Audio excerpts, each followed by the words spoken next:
Well, in honor of the NFL draft, the pick is in, and Avengers is average. Average, if that. Oh, so welcome to episode 8 of Dysfunctional Nerdcast. I'm Aaron. I'm the poser drinking a margarita right now. And I'm Josh drinking the man's beer, Quint's beer, the Narragansett.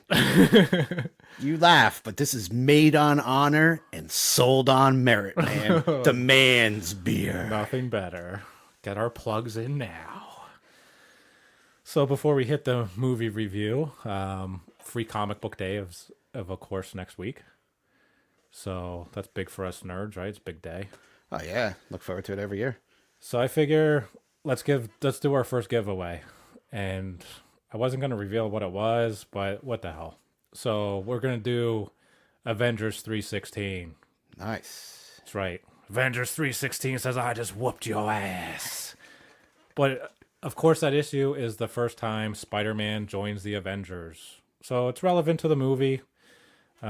Basically all you got to do in order to sign up and try to get a copy, give us a 5-star review on iTunes, Podbean, or on Facebook.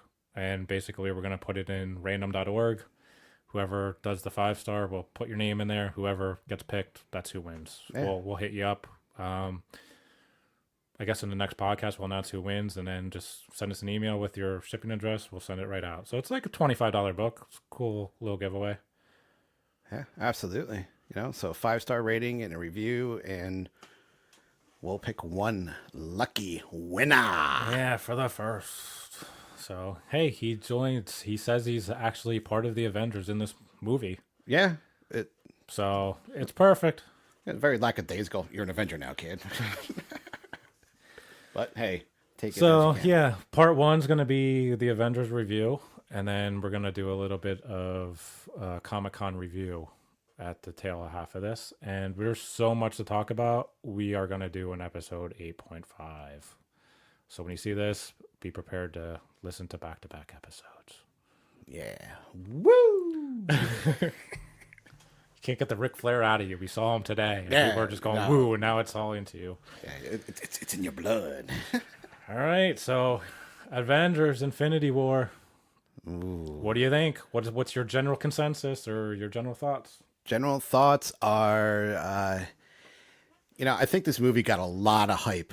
A lot of hype. Like Star Wars level hype going into it. I don't think it did the movie a good thing having that much hype. It's not the be-all, end-all Marvel movie. It's not the best Marvel movie. I mean, that's what the hype was. This is what 18 movies in 10 years was going to culminate to. If you're going to hype it like that, it's got to bring it. And it was a letdown on that aspect. It was good. There were very good individual parts of it. Overall, I don't think it stepped up to the plate as far as, you invested all this time with all these other characters, bring them together, and this is what happens. It was a little bit of a letdown. I agree. I thought it was average. I'll give my rating at the end, but there was as many things in this movie I couldn't stand as there was many things that I did like. So it kind of evened out for me. But the build-up and everything they said this movie was going to be, it is not. No, So not at all. if they would have just not lied to us and did all the interviews the week prior to this freaking movie coming out, and they still lied directly to our faces. Can they lie directly to your faces through text? Not really, but regardless, not irregardless, Screw you. it just didn't hold up. There were so many things that I found fault with that there's no way I can rate it above average. No, I think a realistic fan should be on the same page as you. I mean, I'm not a huge Marvel fan. I've made that point clear so many times. I'm a total Marvel fanboy, and I'm Yeah. still finding fault. So Yeah, and that says some testament that really, if you are the ultimate fanboy, like this guy is, like, you're gonna understand, like, this movie did not live up to all the hype. It didn't live up to what it was supposed to. But someone did say to me yesterday when I told them, I'm like, I'm not sold on this. I didn't love it. And they said, stop being a fanboy. So maybe I'm too harsh on it. Is that possible? It could be, but then the other end of the spectrum, you got a fanboy like me, as far as like a Star Wars fanboy. They could put a steaming pile of crap on a plate and I'm going to like it. And they did with Last Jedi. So, yeah. I opened the door for you on that, so that doesn't really count as a dig. But, I mean, really, this movie is almost the Last Jedi for the Marvel universe. It wasn't that bad. Not nearly I'm that not bad. saying it was that. I'm not saying I like the Last Jedi enough. But when you have all these great, put great in quotation mark, Marvel movies, this is the Marvel universe's Last Jedi, hands down, because all this hype was given to it for what? Nothing. I still man. don't think it was nearly that bad. I mean, I'm not going to No, I'm not. berate it here, but That's not what I'm saying. all right. So, obviously, we're going to spoil this shit out of this. Like right? we do every movie, because that's how you review a movie. Yeah, so, If you didn't see it, fake fan. that too, and go see the fucking movie and come back, Listen to us. listen to us, and you know, see if we're right, wrong. If one of us was too harsh, both of us are too harsh, whatever. But Yeah, so to get into it, the things that I couldn't stand about this movie, and again, I harp back to the false marketing of movies that drive me nuts, is they said this movie was going to be a standalone film. Originally, it was supposed to be a part one of part two. They came out, and Kevin Feige, or however you pronounce his name, said, no, this is a movie all by itself. Part four is going to be entirely different. That is the biggest lie in the world. The movie ends on a cliffhanger of Thanos winning. Clearly, it's a part two and a direct continuation. now I thought about that, right? Now, is it a part two, or is it just the cliffhanger for 2 or 3 other movies? No, to he's going to be done next movie. But I mean, you have Captain Marvel coming out. So are they already saying like part of Captain Marvel's going to have to deal with this? Is Ant-Man going to have to deal with this? Are they going to skip over it? And then I can see it's a part two.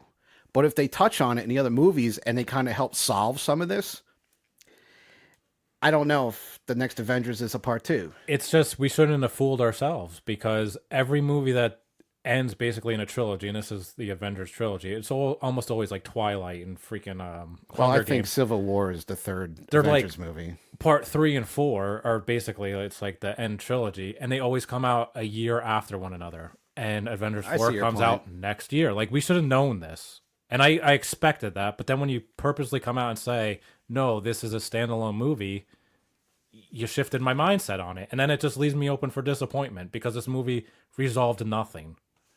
I see your point, and I just wanted to kind of present that other way of thinking on it. But like you said, it is like a part two's got to come. It is false marketing, and I don't. It is, and it's a letdown. That's another letdown for me, because when that ending happened, I'm just like, first off, the ending just snuck up on me, honestly, and I was just like, you're cut off. I was literally just cut off. That's how the ending is. It's not like a fade to black type of ending. It's like an abrupt, let's just stop. It's intermission time. Come back a year from now. Like a year-long intermission, really? Yeah, and if you're going to wait that a year... It wasn't, going back to Star Wars, not to harp on that, but it wasn't that Rey handing the lightsaber to Luke moment of like, wow, like this anticipation. There was no anticipation with it. It was just a abrupt cutoff. And when you have an ending like Force Awakens, it's almost like a revelation ending too. Like more things are revealed, more questions are answered. Exactly. There were no questions at the end of this movie. It was dry and cut. Other than, how are you going to come back and beat Thanos? Because, again, spoilers, he wipes out in quotations, like half the Marvel universe. Right. Half of planet Earth. So the big thing with that is he snaps his fingers after he gets all the Infinity Gems, and he wipes out half of civilization. So half of those people are superheroes. So we get to see all these people supposedly die. They turn to dust. Now, this caused the theater to be in such uproar. I don't understand. Are people this stupid? Yes. Black Panther turns to ash, and people are like ready to cry that he's dead. People, he made $1.5 billion. He's not going anywhere. He's obviously coming back. These people are signed on for numerous movies to their contract. He's not fucking dead. Yeah, plus every character has 3 movies to their name. Yeah. That's the way that it goes. They're not changing that. Why aren't they changing? Because it's a moneymaker. They're not leaving billions of dollars off the table. No. He's back, people. Shuri's not going to become Black Panther that fast. No. And Spider-Man, you know. Tom Holland, he signed on for many more movies. So all this going in. Where's the suspense to that? I don't know how people were like shocked. Oh my God, Spider-Man's dying. Tom Holland's coming back for many more. Yeah, there's a reason they recast, into a younger role, because he's going to be in 10 movies. And I'll harp on his supposed crumbling death, because he was I think he was the only one really that had the prolonged fade out. It's like, here's this teenager and you're like, you don't want him to die. And he's like looking at Tony. He's like, I don't feel so good. I don't want to die. Just please, I don't want to die. I'm so young. I think that was for an emotional tug. There was no freaking tug for me, man. Oh, I did. No. Maybe because I like Spider-Man more than probably the rest of them. But probably. You're nostalgic for it. You're a fanboy of it. But I did like when Samuel L. Jackson gets phased out at the end. He's like, right as he's about to say, motherfucker, he cuts off. It's like classic Samuel L., I mean, that was good. Great homage to Samuel L. being Samuel L., and to him do it to himself. Freaking fantastic. But nobody else, why can't we feel bad for anybody else? I dig Drax a lot more than freaking Spider-Man. And that's the other thing, too. He wasn't just wiping out planet Earth. Oh, no, it's all so it's the all galaxy. The whole universe, you know? He ranges across and kills off basically everybody in Guardians but Rocket, right? Yeah. Groot goes. Hey, I felt more sad about Groot going than probably anybody. Really. Give me a break. He's cute. You have a thing for wood. So do the ladies. But so I mean, as far as the deaths, we'll touch on this a little bit. There are 3 deaths in the movie that I think are obviously gonna stick for canon and be in there forever, and that's Loki, Gamora, and Vision. So Vision, they basically destroy his last Infinity Gem, and Thanos just turns back time and gets the gem right back. So I think that's basically how these characters are going to come back. Warlock or whoever, that's who's in the book. He's going to come back, get the gauntlet. He's the keeper of it, and he's going to turn back time and save all these heroes. But I do think those 3 are going to end up dead because they died in the overall story of it. Yeah, they were physically dead. They were killed in a more physical way. Yeah. It wasn't this, they didn't turn to ash like the rest of them. So they're in some kind of maybe like dystopia or alternate reality, maybe. I don't know. That's immediately what I thought when everybody died at the end was, okay, they're just going somewhere and all this is going to be reversed. Every single thing. And so therefore this movie is fucking pointless because exactly everything that happened, wipe it clean. And isn't that what Marvel does with comics these days, right? Pretty much. Avengers 4 is going to be like the new Avengers 1. It's like, reboot. So it just gives them the opportunity to, a lot of these actors were getting a little bit older. It's going to be harder for them to carry on the role because they're going to be older looking. It's no fault. They've been in these movies for 10 years. Robert Downey Jr. is not getting any younger. You got to pass the torch eventually. He's still awesome, though. You could play him until he's like 90, I think. Yeah, and he could still come back as maybe more of a, mentor type role as he is with Spider-Man, but someone else has to become Iron Man of some sort. Thor's only going to go on for so long. Captain America, he ain't going to be around for much longer, and the torch gets passed in the books, so why not do it in the movies? This is a good point for that to happen. But then I just don't see that. If they were going to do it, then really kill them. And there's just no way that's going to happen. No, but maybe it resets it enough. Maybe they can just say, the survivors just don't even want to do it anymore. Yeah, the emotional toll is so much. Yeah. Basically like Hulk, which gets to point 2 of the false marketing. Hulk is not in this freaking movie for after the first 5 minutes. No. He gets his ass kicked by Thanos, and then after that, he's not in it. He's afraid to become the Hulk. It's fucking Avengers. I want to see the Hulk. I was so pissed off. Yeah, and that's what you wanted to see, because he was in the other Avengers movies. He was a pivotal point, you know. He's one of the main Avengers. Yeah. I mean, that's what your fans want to see. And instead, I get to see him in a Hulkbuster costume, which, how is that even on Wakanda in the first place? Who knows? Why was it there? That's a good freaking question, because to me, Captain America is more friendly with Black Panther than Iron Man's friendly. But his shield wasn't there. They're like, get this man a shield. And it's fucking Wakandan Wonder Woman wrist guards. They're a little... Right? He doesn't even give him the shield. Yeah, they're like these little things just cover his forearms. You got look like Hulkbuster armor there, but not a round shield. Give me a break. Tony Stark, he didn't even make acknowledgement that he knew who Black Panther was. Yeah. So I don't get that. He's not storing his equipment there. When he say, get this man a shield, that's my worst Wakandan accent ever, but get this man a shield, I'm like, yes! Like, that would be an awesome point for them to have even a black and gray Captain America shield would have been kick-ass. No, get these little foils on his arms, little spikes on the end, so he looks like, it looked like something that Black Panther would have used. Yeah, it could have been anybody. Yeah.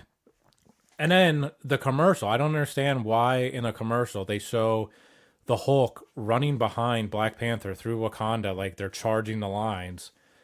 And the scene is in the movie, but it's obviously CGI'd out, because in the movie it's just the Hulkbuster outfit. It's 100% the same scene. It is. Why would you CGI the Hulk in just for some kind of false marketing? What does that do for anybody? Other than, why did you take him out of the movie in the first place? No, you're correct. And really stupid. Because when you see that in a trailer, again, you're like, it's the Avengers. It's really happening. You know, they're just gonna band together. You know, and hopefully defeat this evil that's coming to Earth and whatever. A Hulkbuster suit. I don't want to see Hulk in a Hulkbuster suit. He's never done that. I don't care. I want to see the Hulk. Well, it doesn't even matter that he didn't even do it before. That suit was already in the movie before. It would have been better. We're over it. The whole time he was in that suit, I sat there and I said, he's trying to change into the Hulk, and I'm like, just get beat in that suit, get beat in the suit, and then you're gonna have to turn into the Hulk. The only thing I thought when I saw I was waiting for, and it almost happened, but it didn't. I was like, well, failure. I guess my Iron Man 304 and 305 issues went up another $10. That was about it. Because I'm like, otherwise, I don't care about the Hulkbuster anymore. Thank God I have the books. That's it.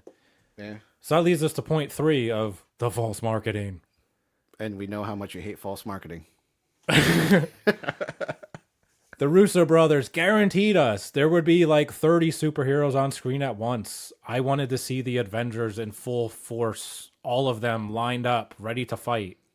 At no point in this movie did we get more than 5 or 6 on screen at one time. No, most of the time it was 2 or 3.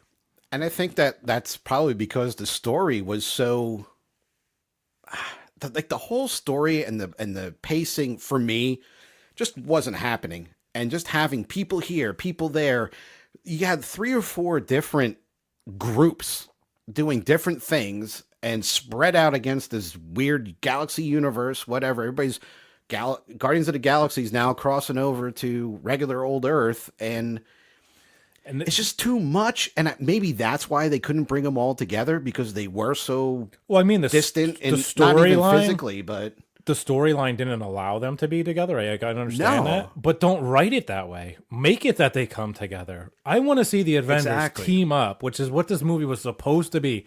All the worlds colliding, and they didn't collide because like you said, it's almost 3 separate movies, and you're taking scenes of this movie, scenes of that movie, and you're just dubbing them together to make this long movie. But they're not actually together. And that's what I wanted. I wanted to see the Guardians fight with Spider-Man and the Hulk and Black Panther and all of them. They don't do that ever. No. Guardians don't even meet most of the Avengers. They don't meet them. They meet Tony and Spider-Man. That's it. Yeah. And by the time everybody they're all dead Thor. anyway. They meet Thor. But like you were saying, I mean, the flow of the movie it just didn't work for me because it was three entirely separate movies. I got a Guardians movie, then I got an Avengers movie, and I got a Spider-Man Homecoming movie. And at best, I think it was a weak Spider-Man Homecoming movie. Honestly, I didn't have fault with that segment of it, but the three of them are so different, and they were almost like they were shot by three different directors. And it's like, I would agree with that. we're gonna shoot our Absolutely. movie, you shoot your movie, and then we're just gonna edit this together. And it just didn't have that flow. It didn't have the feel to it. No, and that's what I on our way down to Comic-Con, I said my thing was the pacing. The pacing of the movie I'm just like, because there was individual scenes that were done very well. Put them together in the way that they stitched them. That's what they did. They stitched things together. So if you look at a rag doll that's been stitched together and you see the seams, that's what this movie is. It's a rag doll that's been stitched together, and they just said, "We'll false market it and hope for the fucking best." You know what? I think people are going to see through that. Real fans are going to see through it. You know, it was a fun movie. And I'll like give it that. But like you said, going back to the pacing was, since there's three different stories, the pacing was slow to me. There wasn't all this nonstop action. That's when I was a kind of concerned going in the movie that this is going to be like a 2-hour fight, and it's not, because it's the opposite. It's a little bit boring. It's slow. it was. Because they have to retell the same. Oh, Thanos is coming. Exactly. And we have to do this and try to save the Earth. You got to retell the same exact thing three different times because these three groups are split up across the galaxy. If you took it down to two storylines, that would have made a world of a difference in and of itself. Agreed. You know? And that would have helped with everything. And you could have shaved a freaking half an hour off the goddamn movie. It was a long movie, dude. I'm telling you, I had my phone. 2 hours and 40 minutes. It's pretty long. I had my phone sitting in the cup rest, and I very rarely, like, I usually turn it around, even though it's kind of very dull with the time and everything. I turned it around, and I was like, I'm only 45 minutes into this movie. Okay, it's cool. It got to be about an hour and 15. I wanted the movie to pick up the pace and be over, because the story was told. By an hour and 15, if your story's not told and most of the action's not told, what are you dragging it out for?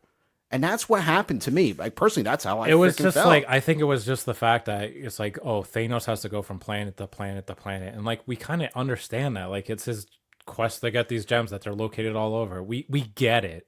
Do you? Because my argument with Marvel against Marvel movies is everything has to be spoon-fed to the consumer. Whereas DC movies don't exactly spoon feed things to you, and you actually have to kind of think about it. But this is like, oh, we got to tell this, we got to do this, you got to look at this. This is Groot, this is that, blah, blah. You know, it's like, here's everything for you. Why can't you let the audience think? That probably would have been better, and I might have enjoyed the movie a little bit more, because hey, we all know it anyway. Even the casual fan. I don't read Marvel books, but I knew. I don't even know half the fucking storylines. I mean, back to the supposed surprise. Like, I read all online that, oh my God, it's the most shocking ending. I left gasping, and I was so shocked. Even if you never read the book, you don't read comics to save your life. Doesn't just the common sense of they're not going to leave $1 billion movie off that they're coming back? Yeah. Where's the common sense, people? Just use your heads. mind. Use your heads. Come on. So I think the last false marketing point was the Russo brothers said that the airport scene in Civil War, which is fantastic. It's a good scene. It's awesome. They said that would be nothing compared to anything that happened in this movie. There is nothing even fucking close to what happens in that scene. Because again, they're never together. They're never using one another's powers. It's just scene on scene fighting. It's like, oh, well, let's give this person their second. Let's give this person their second. They're not together. No, and that whole airport scene was, you know, you had two schools of thought in Civil War, obviously, pro and con. And they got their team together and were like, hey, we got to battle this out. It was more emotional. It was that was a very emotional scene to see superheroes that everybody in the world looked up to divided, fighting each other. Civil War. This movie had no emotion like that. Civil War is just 100 times better. Like, now that I'm thinking about it, I agree. that movie, like, if you would have just took both those sides and put them on the left, and then put Thanos with people on the right, that's what we wanted. And we didn't get that at all. Yeah. Nothing of that sort. No, not at all. I mean, that's why I found it an entertaining enough movie. But again, after all this time you put into your universe. So you're saying it's entertaining. Let's get into some of the stuff we liked. And I think we both agree that the humor carried the movie. The humor I thought was fantastic. It did, but it's kind of sad that the humor had to, because it is an intense movie and I like things lightened up a little bit. But to me, it was like some points didn't need humor, but a lot of the humor did work. I thought there were very funny parts. Drax just cracks me the fuck up. Yeah, Drax that dude is like hysterical. He does this whole scene where he's like, you can't see me because I'm barely moving. And they're like, no, we see you. And the way he plays it off, it's just fantastic. Yeah, he's like standing in the shadows. And they're like, were you there the whole time? Yes, but you couldn't see me. Yeah, they're like, how long have you been standing there? An hour? Maybe because they were arguing and they didn't even notice it. Had nothing to do with him. It's just they were in their own moment. And then he's eating something crunchy. And they're like, are you eating space nuts? And he's like, no. And he's like going really, that was a funny scene. Like, I mean, Rocket's always funny. And he yeah. has the scene with the eye. He gives Thor an eyeball that he used as a suppository. So, that was funny. I liked Denai Guerrera's line. What's her name in the movie? Michonne. I can't remember her name. Yeah, I don't know her. Scarlet Witch comes down and kicks some ass in like a second. She's like, why didn't we use this bitch the whole time? I'm like, where's she been? I'm like, all right, that's funny. And I love the Mantis line. What was it? We're going to kick names and take ass. And she's so like, her and Drax are perfect together because they're really like funny. One's so literal and one just gets all the sayings wrong, and those are like really funny moments. Like when she said "take ass," I mean it's funny on multiple levels. So I was like cracking up, and I was like, "Oh, that's what she said." And I really liked Chris Pratt and Chris Hemsworth going at it. He's like Chris Pratt does Chris Hemsworth impression. He's like, "You're trying to interpret me or impression me." He's like, no, I'm not. He's like, no, you're copying me now. And what did Drax say? He's like, why'd your voice get deeper? Yeah. So they're like, what are you talking about? So basically, he was tooling on him. Yes. But I think the Guardians provided most of the comedy, which is true to what their story is. So it made sense too. I mean, you had Tony Stark's dry humor in there. Spider-Man's quips here and there, which is, each character did their job as their character. He did this Kevin Costner thing where he's like, oh, it's something about Footloose and being Kevin like Bacon. What did I say? Kevin Costner? You fucking idiot. I don't know. Sorry, Kevin Bacon. Adrian would be so mad at us right now, right? Yeah, so Kevin Bacon, it's like, oh, Footloose is the greatest movie. He's like, I don't think that was ever a good movie, Is he still, what do you say? Is he still Earth's mightiest hero or something, right? And he makes a reference to Aliens. He's like, it's a really old movie. Like a young person would say that, to us it's like not old at all. Yeah. So, I mean, the humor was fantastic. I really enjoyed it. It was good. I think enjoyed the humor more in this movie than some of the other ones, because the other ones you kind of expect it all the time. This one, it really helped lighten it up a little bit. The one joke I didn't like over and over was Thor calling Rocket a rabbit. I didn't mind that. I thought it was funny, but it was pointless because he's like, okay, rabbit. And Rocket normally doesn't take shit from anybody, but rolls over to this dude he just met. And he's like, just looks at him like, huh? And he doesn't say anything. And he says it again. Okay, rabbit. See, the only joke that fell flat for me, and maybe it was a bad joke because of the audience too, like nobody reacted, was Chris Pratt calls Thanos Grimace. Oh, that was hilarious, dude. Really? See, no one in my theater laughed, and maybe that's why it fell flat. I chuckled. I chuckled because I was just like, I did laugh when he called his chin like a nut sack of some sort. Because I was thinking the same thing. I'm like, he's just saying what I think. Can we talk about Thanos' face for a second? For it, man. Did the dude have stubble? I'm looking at his mustache area. No, I didn't know. And I'm like, looking at him like, why is he dirty or does he have a 5 o'clock shadow? I'm looking at his cheeks and I still need to see the stubble. And I'm looking at his forehead and I don't really see it. So I'm like, okay, it's not his skin tone. I think the dude shaves. How the fuck?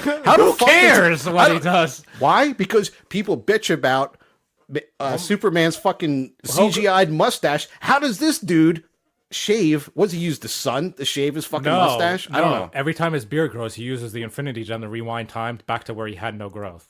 But just enough to look cool because he had like a little bit of, I guess, millennial growth or something. I didn't really like how he looked so Josh Brolin. Like, we get he's the actor, but he didn't have to look exactly like him. I mean, it's just, that's a nitpick. So you're saying that Josh Brolin has a nutsack on his chin? Apparently. Wow. And I didn't really like his voice. I figure like this big hulking guy, it should be a little bit deeper. I thought they were going to go kind of like Batman with it and be talking like this. No, you know what? I'm Thanos. I think the cool part about that voice was it almost humanized him. Well, it was. And I think they did play a lot of his human side in this movie, which it actually did work. Like, he believes, again, we talk all the time, these villains don't really think they're villains. He thinks he's doing the right thing. Basically, he thinks in order to save the galaxy, you have to wipe half of it out so that you have enough resources to feed the rest of the people. Like, he talks to Gamora, your people were suffering, now they have plenty to eat. And it's kind of true. Like, look at Earth. If we wiped out half, it'd be a pretty good place. Less traffic. Yeah, but less pollution. I mean, that's such a moral dilemma. And you know what? Talk about a moral dilemma. Is a Marvel movie really the place to have this kind of moral dilemma? No. I don't know. It wasn't that heavy, you know what I mean? But it humanized this movie was him. the heaviest that any Marvel movie has been. This was the. I think that's a quality of the movie, though. I'm not going to paint that in a negative way. I think that's a positive for the film. This was a totally different movie to me than any other Marvel movie. It was the darkest Marvel movie they ever did. What I realized even at the end how dark it was. There was no pop music. And I mean popular even music. The credits are like very somber as the credits. Because it would be stupid. You have all these people supposedly die, and then you're gonna play like some whatever punk song or pop song. Like True. No, it played like a memoriam. No, and I like that aspect of it, especially when you're waiting for the end credit and you're just like sitting there and you're like, oh. And like my theater was quiet. They were just like, there was no gasping, there was no, oh my God. You know, it was just quiet, you know? So, I mean, think about that. Yeah, so I mean, people reacting, that's a positive of the movie that people care about it and they want to react to it. But I find it so annoying. It's like, I don't need to hear the fanboy next to me hooting and hollering, yeah, Thanos, or yay, Thor, yay, whatever. I'm like, I don't care. Just shut up. The actors aren't in front of you. They don't know. Scarlett Johansson doesn't know that you like her ass at this moment. It doesn't matter. Just shut up. I can keep it inside. I don't know. Like, yeah, me too. I don't clap at movies. I don't get. Hey, I geeked out when Iron Spider-Man gets his costume and the claws come out of his back like the real Iron Spider-Man. I didn't expect it. I was like cheering on the inside, but I didn't need to fucking clap about it. So did you have a silent emission? I was like, yes, but I wasn't. Oh! Yeah, that does annoy me. Even at the end when the people clap, they're like, yeah. I mean, not that there was any clapping at the end of this movie. No one's coming out from behind the screen to take a bow. That'd be awesome, though. Yeah, if Chris Evans was there and took a bow, I would clap. Yeah. But guess what? He's not. I don't need it. No, I hear you on that. I hear you. So, just my nitpick on that. So what else did you like about it? Anything? It was really just anything. Like, that's a very negative thing to ask. Did you like anything else about it? It was really just the humor for me. I mean, the action scenes overall were good, but not great. What I liked, I think the best personal action scene was the Vision and Scarlet Witch in Scotland. I thought it was more emotional because, you know, you got these two people who are in love, trying to hide from the world. They're trying to do right, and they want this little gem on Vision's head, you know, and they will kill for it. And these people just want to they just want to live like everybody else in love. Very good fight scene, I thought. Individual fight scenes were pretty cool. You know, I think Doctor Strange got a little annoying. It's like every time, okay, let me make these circles in the fucking air. All right, great. What are you going to do? Some spell, go here, there, the other way. All right. He got a little boring and monotonous to me. There Yeah, was hitting on Doctor Strange while you're bringing him up yeah. is the fact that he just gave Thanos the time gem. He just gave it to him, basically, I guess, to save Tony's life in a way. So I'm really curious how that's going to play off because he says in the dialogue something about there's 8 million ways or however many ways this ends and we only win one time. Was that part of how he played out when he saw the future? I would hope or so. not? So I'm really curious how that's going to play out. I think it's going to have some kind of big piece to it. Yeah, I mean, I would hope that it would, and if it doesn't, Otherwise, then it he's was an idiot fucking for giving stupid. him the gem, Yeah, right? yeah. So But now that also can cause some strife between Tony and him because Tony turns to him definitely, and he said- wanted to die. He's like, yeah, basically, I would have died. Why did you do that? And Doctor Strange is like, you'll see, you'll find out. That you're probably right. It was that one chance in whatever 8 million that that's what he had to do. We don't understand it. We don't know it yet. So whatever. So Things. should we get into how this sets up the next movies in Marvel Universe? Yeah. One thing I did want to touch on was like you asked me what I didn't like too was the battle scene in Wakanda was supposed to be this be all end all epic, battle and brawl. I did really like the fight. I thought it was very good, but you were saying it's compared to the battle at Helm's Deep in Lord of the Rings: Two Towers. and I'll agree it comes nowhere close to that. I saw that on a couple reviews. People were talking about it. That battle in the Two Towers is very emotional. It's the, we're outnumbered. We're not going to make it, but every man and child that can carry a sword will fight. And they do. And they're saved, by the riders of Rohan. But I could see like where they were kind of going with that and very little comparison to that because it didn't have that emotional impact. No, it didn't. In this movie. I agree. And it was because the whole time I personally knew Thor's coming somehow with that freaking hammer, and which was awesome. It was cool. But the movie was predictable in almost every aspect because you sit there and maybe it's because we read comic books, we know how plots go. And this was close to the book. It's almost like Walking Dead. It's not 100%. You can pick and choose your points, but for the most part, it's following the book. Yeah, but you read comics, you know how things go. Even if you don't know the story, this is going to happen, in certain storylines. And that's what happened to me. So and people should know, no one ever dies in a comic, right? Superman, true. whoever, they always come back. They have to. Guess what? They're coming back. It's all about the green. So to set up the next part of the universe, the end credit, it's obviously Captain Marvel. And she obviously has her own movie. So this was not a surprise to me either. Like, they had to do it because that's what they do. But Brie Larson, she's been posting shit. We know she's coming. She's going to obviously save the day. So that's the only thing is, like, that ending was better than the initial ending of the movie. Because now I was more curious about... It gives you hope. It gives you something to look forward to. Sure. And it almost gave me, like... well, I don't know. But it gave me more of, like... how is she, the Captain Marvel people, going to interject into this already established Marvel universe where we have so many characters and so many movies made already? How's she going to fit in? And how is she the savior? She's got that much power.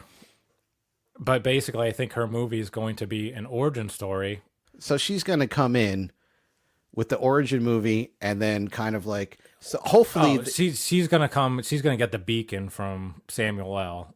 And that's where the movie's gonna basically end. Like, she's gonna get the beacon. This come save Earth. Boom. End of movie. And then she's gonna set up for Avengers 4. But is she already on Earth, or does her whole movie take place somewhere else? That I don't know. I 'Cause mean, they're getting intergalactic with it for sure. If her movie takes place on Earth at any time after this happens, it has to touch on it. Ant-Man, if it takes place after this, they already established that Ant-Man and Hawkeye are on house arrest, so that's why they weren't in this movie.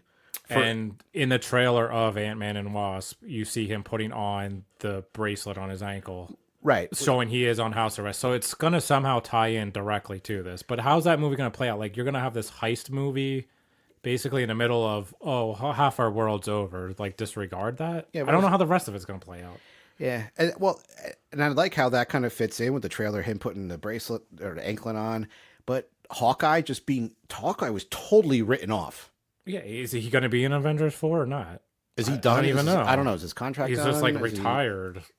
I don't I get don't know. it. I mean, they Put him kind in of the damn touched on it. movie. I guess in the Civil War when he went back to his home, right? So I get maybe he wants to stay home and be with his family, but It's the end of the world. I mean, come out of are we retirement. going to for a find day. out in the next movie? Oh, he disappeared too. So I mean, Who even? Yeah, we don't even know. what's up? Look, you don't want Jeremy Renner to have a job? I mean, come on, the dude's I guess cool, well, dude. I know Fox isn't finalized, but maybe the X-Men and all them, they just disappeared. That's why we never see them. Right? There's no Silver Surfer at the end of this movie, people, because he disappeared too. I don't know. Good point. Yeah. So I think that's pretty much all we had to say about it. I mean, what do you rate the movie, though? Let's give our ratings. Overall, and I a 5. I think that's really harsh on it. I was leaning towards going up to the 6 because You're a hater. No, I slept on it, but then I was like, I could give it the 6, but then I think because of everything that Marvel has put into it, and I said it before, they invested so much time and effort for what? This? It's a letdown, man. But it's still a good movie. I'm not saying it's not a good movie. I'm more judging it on. Yes, it was. It just wasn't what it was supposed to be. I mean, I no, agree. and that's like, just like you say, you're pissed off about false marketing. Like this is just, and it's got nothing to do with me not being a Marvel fan. I enjoy the other Marvel movies. Like they're decent, they're good, they're entertaining. This was just like, for me, an hour and 15 in, and I'm like, let's wrap this up already. Because it could have been. It really honestly could have been. And like the slow parts, when it slowed down, there was plenty of slow That parts. just goes back to the three individual stories and having to retell it over and over. And it's Well, like, then and they didn't do a second good you got job. Then it didn't do a good job. the man. second you got amped up in action, it's like, well, we haven't touched on the other And story that's for where 20 minutes. Let's go back to there, and it just kind of like goes to a complete dead stop. And that's why I said the pacing is Restart. off. Pacing's off on this movie. That's why between that and the hype and not living up to what they even said they were going to do, and it's just open. It's just abrupt ending, and now how are they going to tie in everything else? Maybe I'll change my mind after I see Ant-Man and Captain Marvel. Honestly, I could change my mind after that, but right now, 5, man. Yeah, I think That's I'm gonna give it a 7 because there was a lot. Like I said, there's as much that I liked as I was disappointed in, but at the same time, maybe it's my nostalgia, fanboyishness, or whatever. But it's an iconic storyline to see Thanos, all these characters, at least in the same movie, not necessarily together. And I thought it was funny. It was still enjoyable. The action was good enough. That's why 7's kind of average, maybe a little above average. I give it. But I think Avengers 4 may redeem a lot of this movie. I think if you did watch it as one long movie, at least I'm hoping that I'll have like a completely different outlook and rate this movie a lot higher. well, that may be, but I don't think you should have to wait for that. No, but if they would have called it part 1, I may not judge it as hard as it, if you would have just stuck with the original plan. You should judge it harder because they didn't do that. That's probably another reason why I'm just being that harsh on it. You're just a This is you're a disgruntled old man. No, this is the darkest movie they've done. This is their DC movie, man. If you want to talk about it, like this is a DC movie for them. It wasn't nearly that because the whole movie took place during the daytime. It wasn't raining and thundering and doom and gloom and No, but for a Marvel movie, there was no, like I said before, no popular music in it. There was 2 songs in the credits. Every Marvel movie has, an AC/DC song, a Black Sabbath song. I love the music that played during the Guardians when they first. That's the only song they played, and some other stupid song I didn't even hear. Probably because I was too pissed off about the shit that was going on. I don't know. 2 songs in the credits. So they try to take it in a little bit of an opposite direction, or even just skewed it one way or the other. And that's not what Marvel. They tried to break the mold, maybe, but as much as I harp about the Marvel mold, don't break it if it works. And it didn't work for this movie. Yeah, so I mean, some of the early comments that I've heard back from friends and that they're kind of along the same lines as it's not quite what it should have been. they didn't not like it, but it's not anything overly amazing. So hey, No, it's let us not. know what you guys think. Tweet us at dnerdcast. You can also email us dysfunctionalnerdcast@gmail.com. Just let us know your thoughts. Are we crazy on this or what? Yeah. So And if you didn't go see the movie, go out and see it. yeah, I'm 'Cause we curious just what the spoiled the box shit out of office it. is going to be. I think it was what I saw this morning. It's probably not going to break Force Awakens now. They had hopes that it would. I'm just being It's realistic. going to be a lot of word of mouth. I mean, but Force Awakens had bad word of mouth. It still broke the record. So who knows? But that's Star Wars and it's legendary. So, like I said, pile of shit on a plate and people will go see it. I don't care. All right. Enough Avengers. So part 2. Yeah. We went to the Greater Philadelphia Comic Con. The nice folks there actually hooked us up with press passes. Right. So Thank you very much. we greatly appreciate it. Claps. It was a decent time, I think. Pretty good. Yeah, it was fun. It wasn't crazy.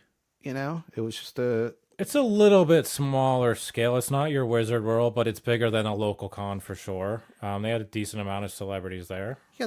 I think they had a decent list that you're gonna go. You want to hang out with fellow nerds and get your geek on, as you see all over that place. The signs, get your geek on. It's a good, almost like a family type, more family atmosphere to it, but it's not cheesy either. It's a good starter show, I think. If like you're absolutely doing like a convention circuit, I mean, it's a good starter show. Yeah, I mean, they had good celebrities. Val Kilmer, Michael Colder, who's Luke Cage, of course. Luke Cage. They had, 3 or 4 people from Black Lightning, which is getting hot on WB. I met Theo Rossi from Sons of Anarchy. They had Ryan Hurst there, who's Opie. A lot of Star Wars people. Yep, they had Taylor Gray from Star Wars Rebels.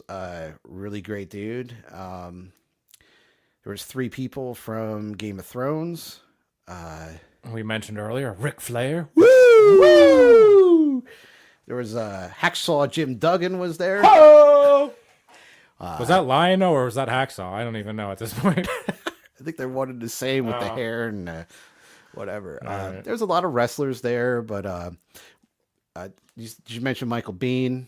No, I do not. Michael Biehn, Terminator, and Aliens. All right, so let's get into who we met at the convention. We met some pretty cool celebrities there. Yep. You started off with the dude from Game of Thrones. Right, Ian Beatty played Meryn Trant.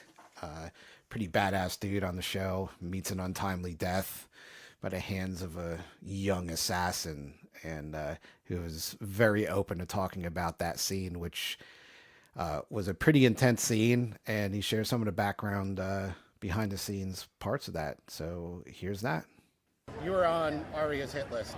Yes, I was, wasn't I? Actually, I believe I was top of the list whenever she started speaking it in season 5. So that was a dubious honor, to say the least. Yeah, so, I mean, to be hated that much by a little girl, basically. Yeah, I mean, I don't know why she got so upset. I only killed Sarah Farrell, slapped her sister a load of times, ripped her dress up. I don't know what was wrong with her. Yeah. Issues, that girl has issues. Anyway. So, I mean, she stabs you in the eyes, slits your throat, and that whole scene, and you were in that cell, right? And just how do you prepare yourself to be killed by a girl? She's a girl, but she's grown up so much too. She took me by surprise, let's face it, and she's killed a lot more since me in all sorts of different ways. She's pretty talented at what she does. I have to say, it was a fantastic scene. It was a fantastic exit. I absolutely loved the exit. I was very grateful to the boys for writing it for me, because it was a real... She got Quentin Tarantino on my ass, It was, she did. It was spectacular. I was very proud of the scene as well, because that was Maisie and me. Right. We did all of that scene. That was us. Nobody else was involved. So everything you see, that was us. We were delighted with the way it eventually turned out. It's a very strange day, because when the eyes went out, they went out quite early in the morning. And then I had prosthetics over both eyes. So that was me blind for the rest of the day until about 9 o'clock at night. Very, very unusual to be blind for 10 or 11 hours. All that time. The entire time, because we didn't have time to take them off and, put them on again. We were racing against the clock to get the day completed. But I suppose it helped with the vulnerability of the character at that moment, knowing that he's going to die. The actual physical blindness that I was experiencing certainly helped that scene along. And to this day, it remains one of my, if you like, finest moments. I'm particularly proud that it is still, I believe, the most expensive single death ever filmed on Game of Thrones. That's what David and Dan said at the end of season 6. Hopefully it's still right up there. But it was a spectacular way to go. And I will be eternally grateful to David, Dan, and Brian, the writer, for giving me such a spectacular ending. Yeah, no, I think what was really cool about that scene was like her anger, and just like she could finally realize one of her goals is going to be met, catches you by surprise, kind of, and your vulnerability as the actor, like you said, being blind, just added to that. Like I think that's phenomenal. That how all that came together. Yeah, I think it certainly did, and certainly it was probably the first time that Arya, as a character, rather than killing in the heat of the moment, this was planned. It was executed brutally, and there was a lot of premeditation there. I suppose as well that as glad you were to see such a despicable character dispatched in this way, you did kind of start thinking, where is Arya going? What path is she going down? And I think we successfully did that. To go down, really, like almost anybody with the light and the dark, you face through life, right? Yeah, so that's exactly she's right. Make that choice. That's the choice she made, and a choice I believe she continues to make as the seasons have gone on. Right, I'd be very interested to see Arya's, what finally happens to Arya in the last season. That is one character I'm really looking forward to seeing how their character arc ends. And I thought really my death was the real beginning of where she is now. No, it did pave the way, and especially for Walder Frey's death after that. Absolutely, and the wonderful dispatching of Littlefinger, which was glorious as well. So yes, no, she is. She's a right little assassin, isn't she? She's come a long way from the little one. Thank you very much. I Thank appreciate you. your An time. absolute pleasure to talk to you. All right, day. have a great one. Thanks. So that was with Ian Beatty from Game of Thrones. Very cool dude. Opened up about the scene and really had a good time interviewing him. Yeah, so after that, we met Taylor Gray, who's best known as Ezra Bridger in Star Wars Rebels. He's the voice. Pretty awesome cartoon if you haven't watched it. I really enjoyed it. Oh, fantastic. Good for the Star Wars universe. Yeah, it fit in very well, ended very well, Of course, leaves it all open as all Star Wars shit does. And we asked him questions about the future, and he just kind of smirked. So something's going to be happening. I think so. Ezra is not done. He's going to be in something, man. Nah. Whether it's, I don't think it'll be live action necessarily, but they're always doing something with the shows. If he turns up in a live action, I would cheese. I would just. It's so awesome to have that come through, So yeah, he was a super cool dude. Very cool guy. Signed I got a figure signed. Josh got a figure signed. So here's what he had to say. As a voice actor, how connected do you actually get to your character? It's got to be hard because you're not physically acting. Yeah, I mean, you're as connected as any other character to deliver the right kind of performance that you need. So, I mean, you go into the studio and you kind of put on Ezra's clothes, you hold the pen, and that's your lightsaber, and you go with it every day. So, like, you're sitting there. You're going through the motions as well. Yeah, that's very much cool. so. It's kind of like how I imagined it. Yeah. As well. I got a couple serious questions. Okay. One was, do you think like Ezra's path as he was learning the ways of the Force, was that similar to Luke's path, to Anakin's path? Because both of you guys fought with the light and the dark. Yeah, that's something that Dave Filoni brought up, that it was going to be similar to Luke's path, and what that was. It's going to be interesting because he's very flawed naturally, and his master is flawed, and it's more of a testament to who Kanan was as well, in which path he would take. But yeah, it does follow that basic trajectory of the Luke Jedi path. Yeah, and I see like both of them too. Like your character was older. Yeah. And so was Luke, and Anakin was older. Like, Yeah. Do you think like that kind We'll of leads see you where. towards it kind of leads you to the dark side when you're older? Yeah. Like, do you think because you're older, wiser, know the ways of the world? Like, I don't know. Yeah, we'll see what ends up happening with that and why that was. But yeah, I mean, he had some different circumstances than Luke, but it was a very similar trajectory. Yeah. I mean, I love the ending of the series. Oh, thank you so much. Yeah.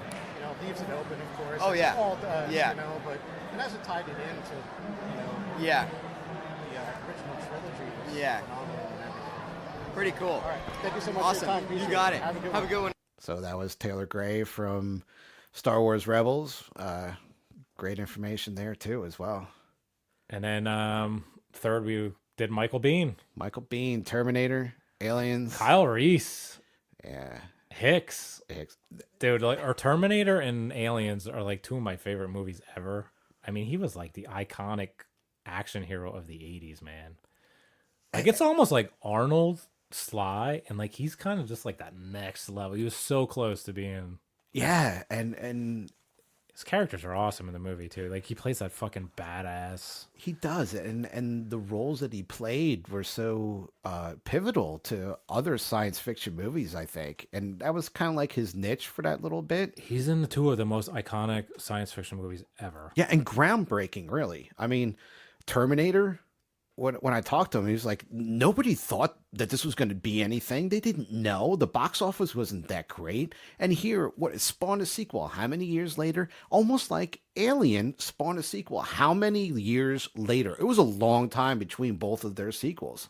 And he was a part of both of those franchises. And it was very cool to talk to him. He gave some behind-the-scenes stuff while filming and talked about the future of the Terminator franchise, which was pretty cool. Thanks for giving me the opportunity to talk to you. I appreciate it. No problem.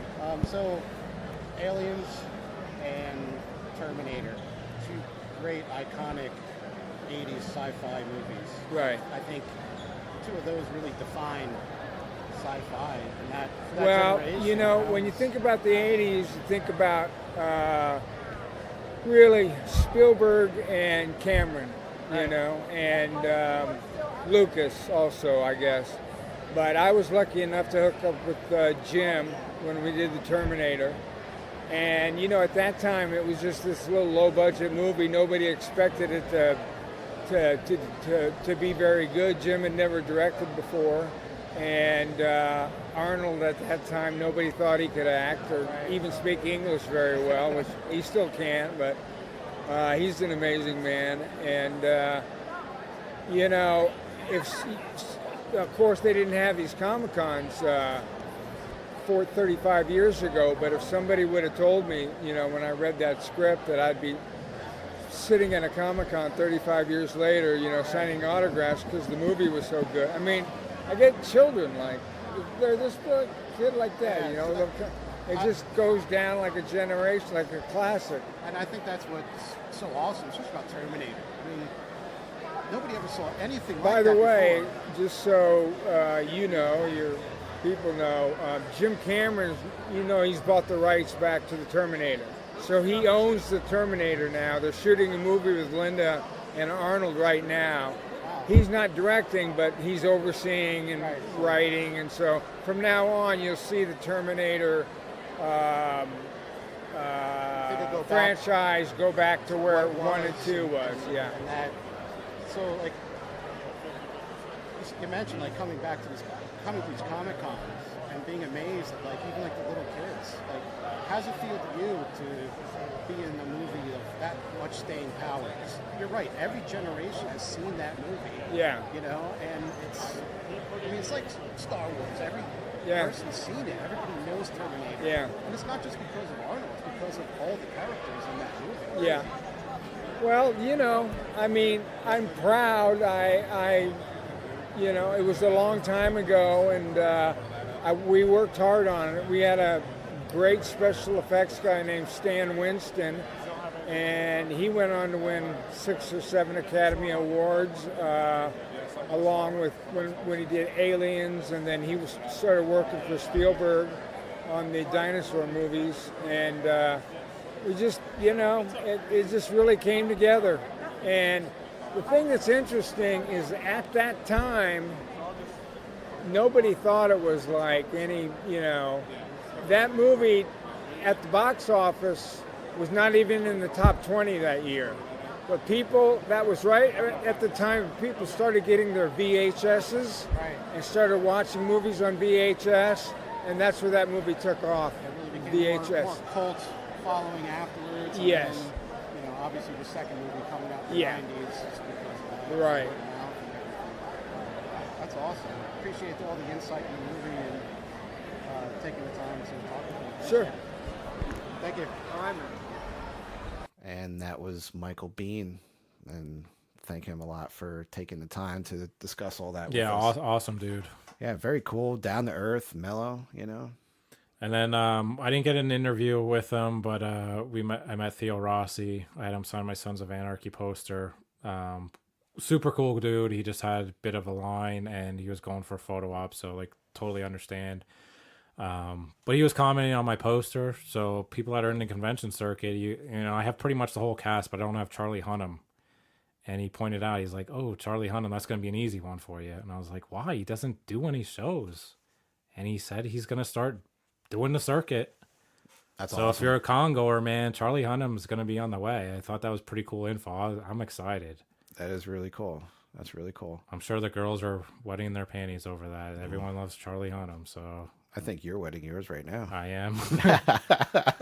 Said I'd probably get a Pacific Rim poster signed for him too, you know, over my son's poster. I get both. But he was super nice. He was just talking about who I had on the poster. He was, you know, real sociable with everybody. Cool guy. The other person I talked to was Jim Steranko. You know, fantastic artist, done so much over the years, and he's like your grandfather, you know. I got Action 1000, his cover signed by him. Got to talk to him, and somehow we got on a conversation of jazz music. He was listening to jazz at his booth and just kind of struck up the conversation. And he schooled me on jazz, and I'm just like, wow. And he's like, Stan Getz, you got to go listen to him. And he's just like, you know, he's the kind of guy that shakes your hand with two hands. He's very old school, grabs your shoulders when you talk to him. He will talk your ear off, but it's not in a condescending way at all. I mean, I had a great time talking to him. A legend, an artist legend. He's done some iconic stuff, man. He's worked on huge books. Really cool to talk to him. The other guy I talked to yesterday, James O'Barr, creator of The Crow. And we joke about this a lot. Yeah, like, is this movie ever going to happen? This remake has been in for like 5 years. It keeps getting dropped and then re-picked up, but he swears it's on the way. Really? They're going to be shooting in the fall. I believe he said in Bulgaria. I may be wrong on that, but they're shooting in the fall. Jason Momoa is going to lose like 50 pounds for this role. Wow. So the big thing going into it is like, how can we have this meathead play, you know, Eric that's what Draven? he's known for. He's just too big. And he showed us a picture on his phone, man. Momoa as the Crow. It's like test footage shit. He looks awesome already. He lost about 25 pounds, he said. And he's got the long hair. He's got the face paint on with no shirt on. He looks awesome. So anyone who's worried that he's not right for the role, I think you're going to be wrong. And I was one of those people, didn't think he was right. Dude, you were like, well, great. When he showed me the pic, I was Aquaman. like, shit, dude, this guy's legit. I think it's going to be awesome, man. And he said the director is heavily influenced by the book. He loves it. I think the first movie is probably the best comic book movie to ever exist. Have you ever heard anyone that said they didn't like The Crow? No, I think you're crazy if you don't. It's fucking awesome. But it doesn't follow the book 100%. There's a lot of deviance from it.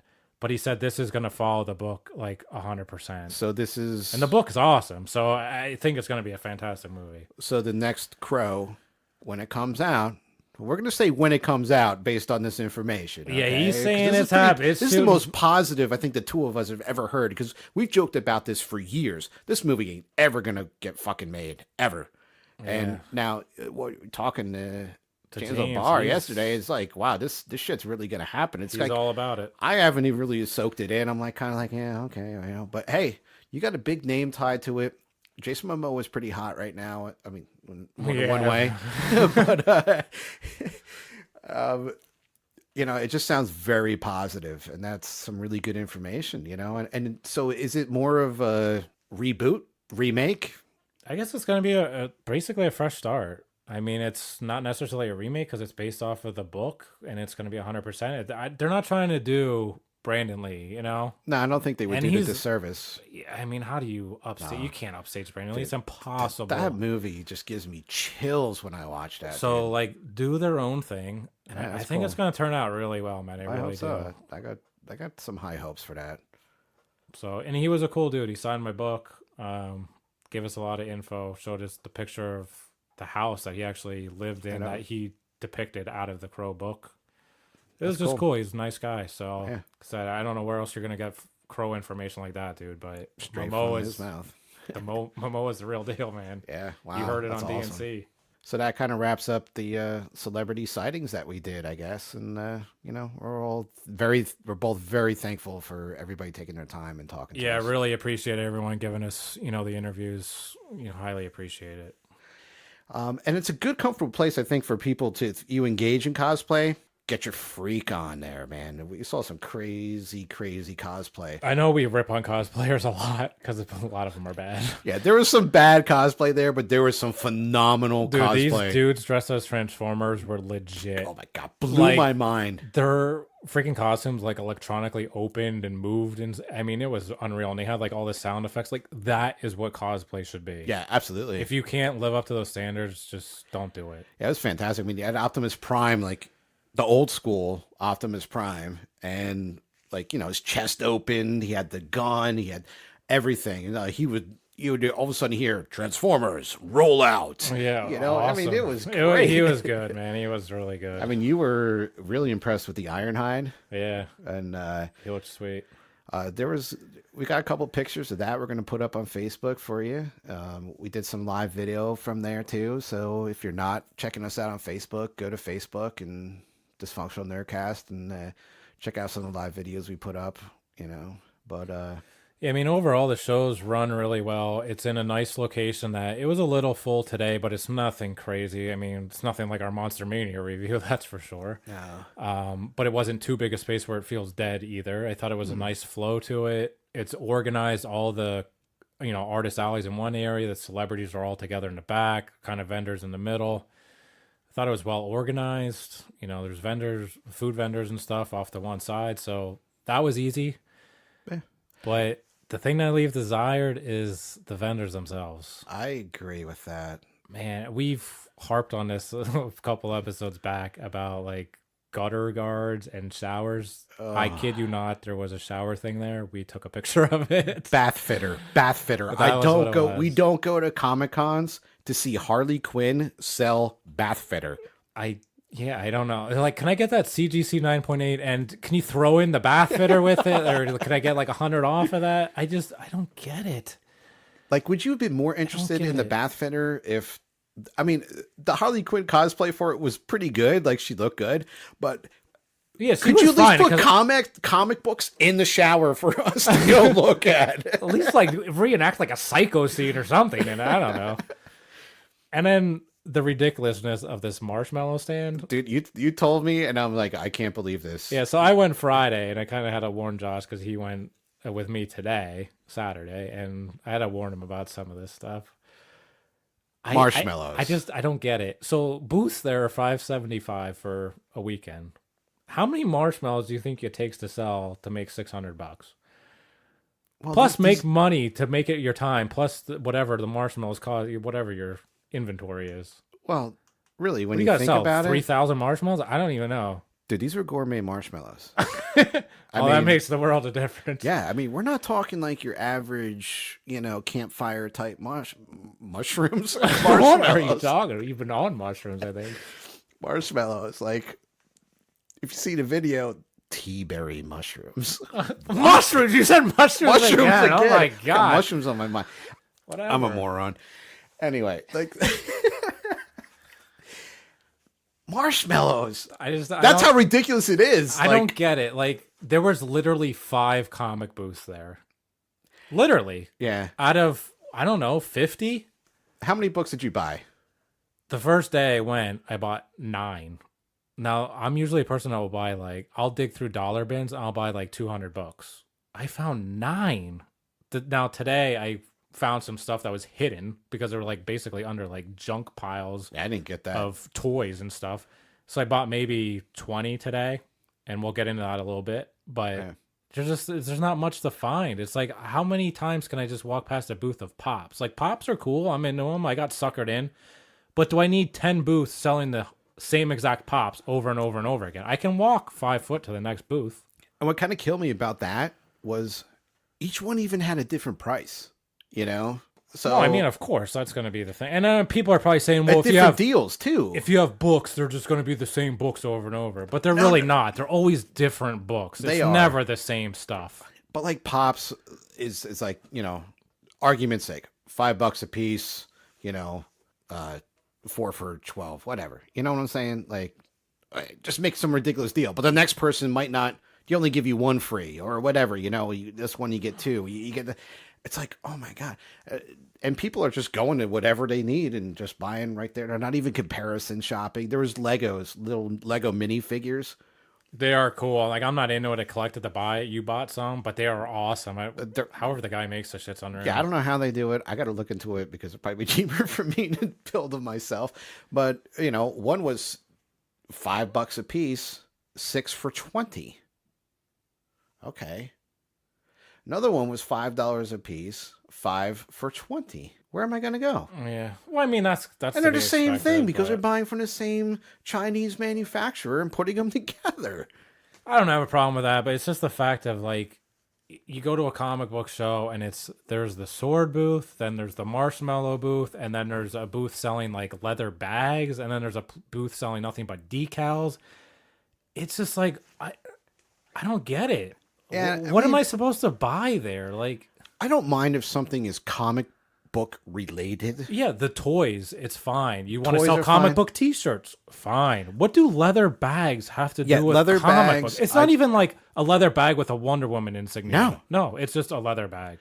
And I'm sorry, like Comic-Con too, it's like comics. That's where it all fucking started from, So there's video game stuff. There's people cosplaying Halo. And, I'm just like, that's not comic booky for me. No, I mean, it's pop culture. Con, Resident I guess. Evil. I There don't was know. another big one I saw today. People cosplaying Resident Evil. That to me is video game. Like, go to the video game convention. You have your own convention for fucking video games. Go, Do you think they have a marshmallow convention? Oh, I hope so. I'm going to go there and buy comics. That's where we'll find the comics is at the Marshmallow convention. I just... Well, actually, there was a holistic convention there in the other hall. I bet you they had comics too. They probably did. They probably had more comics. Yeah. And the comic book vendors that were there, I mean, I think there was 2 places that I saw dollar bins, really. Yeah, there wasn't a lot to dig, and the other people had the most ridiculous prices I've ever seen. And I mean, these are really cool books, don't get me wrong, but at a show, it wasn't even show prices.